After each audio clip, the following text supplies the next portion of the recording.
Il y a une forme de fascination vis-à-vis du Japon par la qualité de l'expression japonaise en fait. Il y a un grand niveau de qualité dans tout ce qu'on mange, dans les objets, dans l'architecture également.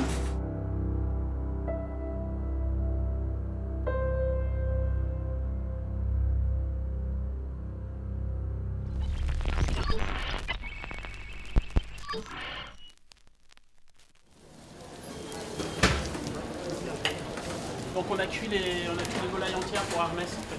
C'est pour ça qu'on t'avait demandé le temps. Quel temps? Oui, attends, de volaille. Ils sont très bien les petits gnocchis. C'est bien. Ils sont très beaux.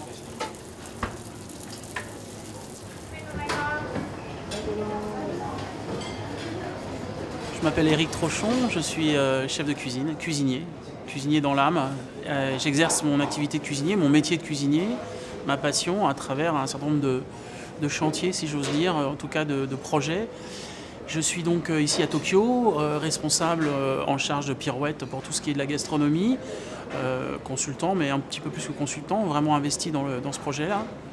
Je suis également chef de cuisine du restaurant Semiya à Paris. Je m'occupe avec une brigade et un chef qui travaille au quotidien là-bas de la direction de l'établissement pour tout ce qui est de la partie culinaire. Quand les Japonais sont venus me chercher, c'était par rapport à mon expertise à Semiya, à savoir un travail sur le produit. On a donc ici nos propres maraîchers qui cultivent les légumes pour nous et exclusivement pour le restaurant Pirouette. On sélectionne les meilleures provenances au Japon et on travaille énormément sur la qualité intrinsèque des produits.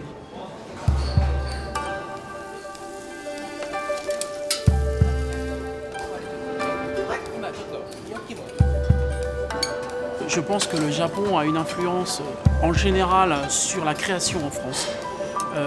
Nous sommes tous, que ce soit les cuisiniers ou les designers, extrêmement inspirés par le Japon. Le design a eu cette influence japonaise, mais je pense que la cuisine française a été marquée par cette simplicité, par ce dessin.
Les chefs français sont venus, Paul Bocuse, les frères Trois Gros à l'époque, Alain Chapelle, sont venus au Japon, ont dégusté et ont été extrêmement marqués par ce pays, comme on peut tous l'être. Il y a une forme de fascination vis-à-vis du Japon.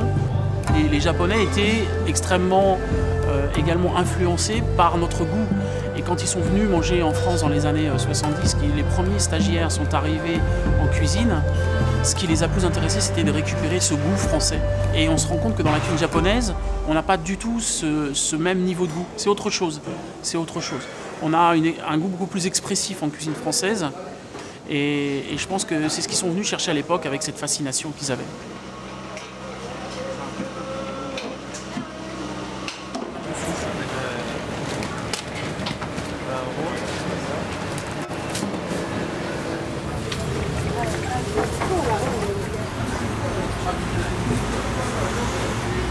C'est considéré comme la meilleure soupe que tu puisses trouver sur le marché. Ça c'est de... Tous les chefs viennent là. Ouais, tout le monde là. Voilà.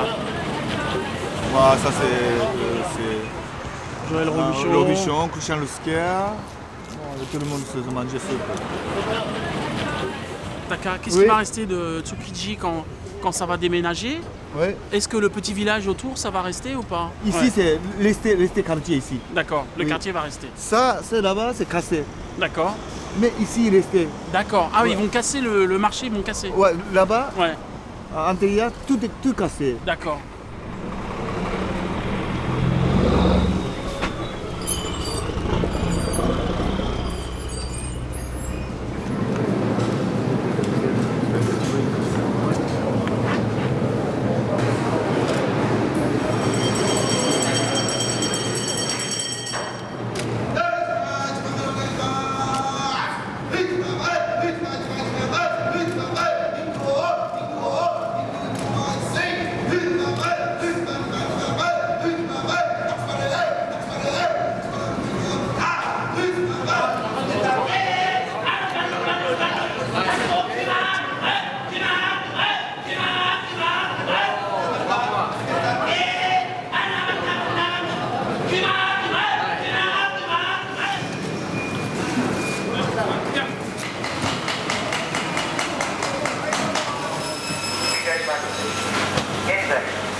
Pourquoi pas casser la Tsukiji? Parce que 2020, ça c'est Jeux olympiques. Jeux olympiques, parce que ça c'est de beaucoup de ici, dans l'appartement. Ah, Ouais. pour les athlètes. Voilà, c'est ça. Normalement. Parce que ici c'est un peu. La Tsukiji c'est beaucoup bien, mais c'est beaucoup vieux. Ouais, très vieux. Ouais. Très vieux. Ouais, donc ils font tout d'un coup en fait. Ils vont faire le village olympique, sûr. ils vont mettre aux normes.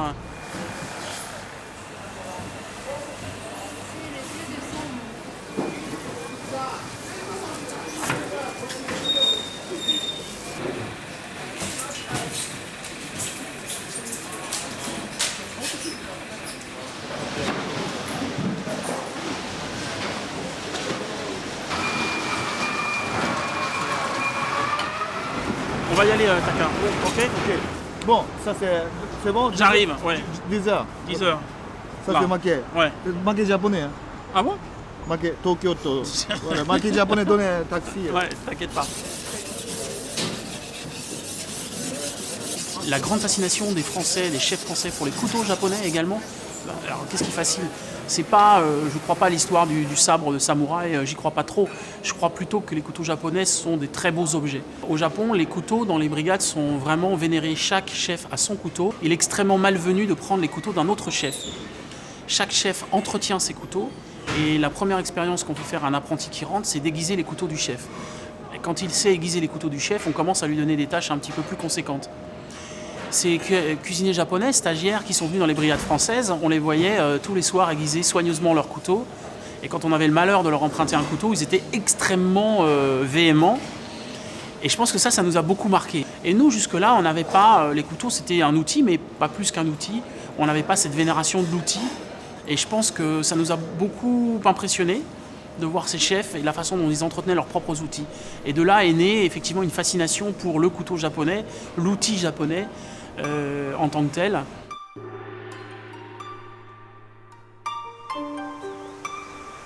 Marina, coutologue. Ça fait un peu plus de 2 ans que je travaille à Kappabashi, dans un magasin de couteaux et d'ustensiles. Et donc, en travaillant à Kappabashi, j'ai rencontré les producteurs. Et on a eu très vite connecté, en fait. Ils m'ont laissé faire quelques essais d'aiguisage, de mise en place de manches, etc. Donc, et depuis, en fait, j'avais toujours envie de venir. C'est-à-dire que je viens pas seulement ici pour apprendre une technique d'aiguisage ou une technique de... Enfin, ça, c'est une chose, mais d'autre part, en fait, c'est pour venir aussi vivre avec les artisans, passer plus de temps et les comprendre, et savoir pourquoi ils font tel geste plutôt qu'un autre, quoi ils pensent, comment ils vivent. Enfin, il y a tout ça derrière, quoi.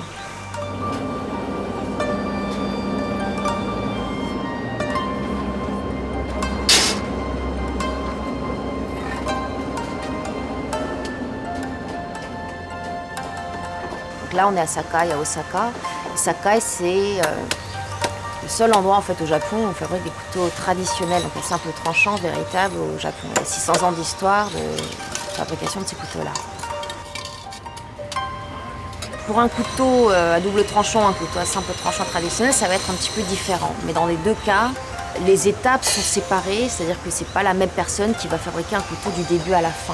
En gros, le travail commence chez le forgeron, qui lui va chauffer la barre d'acier et de fer, qui va la chauffer à une certaine température et va constituer la forme en fait du couteau, de la lame. En gros, on va avoir déjà la forme basique de la lame et le creux au dos. Certains ajustements de l'épaisseur, mais pas encore jusqu'au bout. C'est encore loin d'être coupant.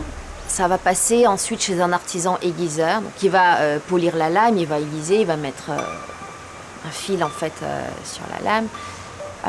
Il va aussi ajuster la ligne du couteau, retravailler l'épaisseur de la lame. Par ailleurs, il y a un artisan aussi qui fabrique que des manches de toute forme, de toute taille, différents types de bois. Alors, le manche traditionnel, c'est du magnolia avec de la corne de buffle ou de l'ébène. Et le dernier artisan qui va assembler le tout, donc le manche avec la lame.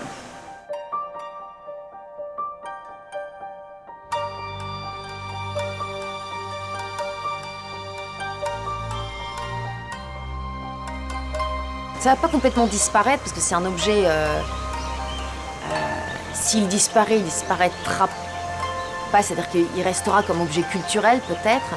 La fonction peut-être se perdra un petit peu. Même si il y a encore quelques années, les Japonais chez eux utilisaient des couteaux comme ça, aujourd'hui il n'y en a plus du tout. Les domestiques n'utilisent plus ça. Et pour les professionnels, forcément, on en a besoin, mais les professionnels diminuent.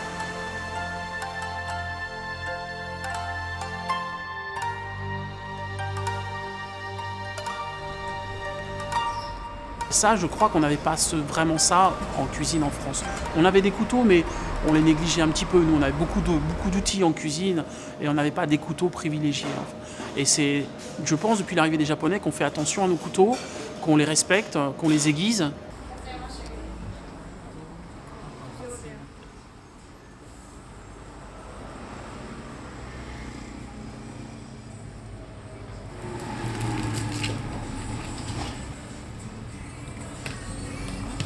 C'est le couteau que vous avez commandé. Voilà, le couteau que j'ai commandé.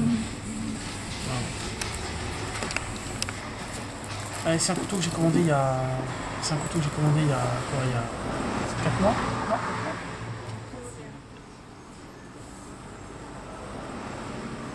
Donc il a été fait à Sakai. Et c'est une pièce qui est unique. En fait, c'est mon couteau. Voilà. Donc ça, enfin, maintenant, il va falloir que j'apprenne à le domestiquer, qu'on travaille ensemble un petit peu pour se connaître tous les deux. Et puis je pense que c'est assez émouvant parce que c'est quand même une très belle pièce. La façon dont les Japonais dessinent les objets, ce qui est extraordinaire au Japon, c'est que tout est extrêmement bien dessiné. En France, on ne dessinait pas aussi bien les assiettes avant notre travail avec les Japonais, en fait. Aujourd'hui, les assiettes sont dessinées.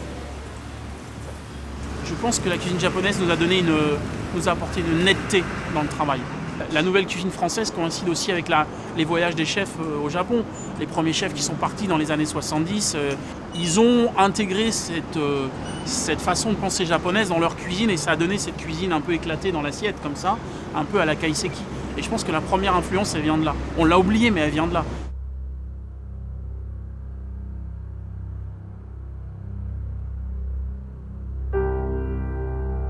En ça, l'influence m'intéresse. Il ne s'agit pas de reproduire des couteaux japonais en France. Il ne s'agit pas de reproduire de la cuisine japonaise en France. Il s'agit de s'inspirer des techniques japonaises de cuisine pour développer notre cuisine avec notre propre sensibilité.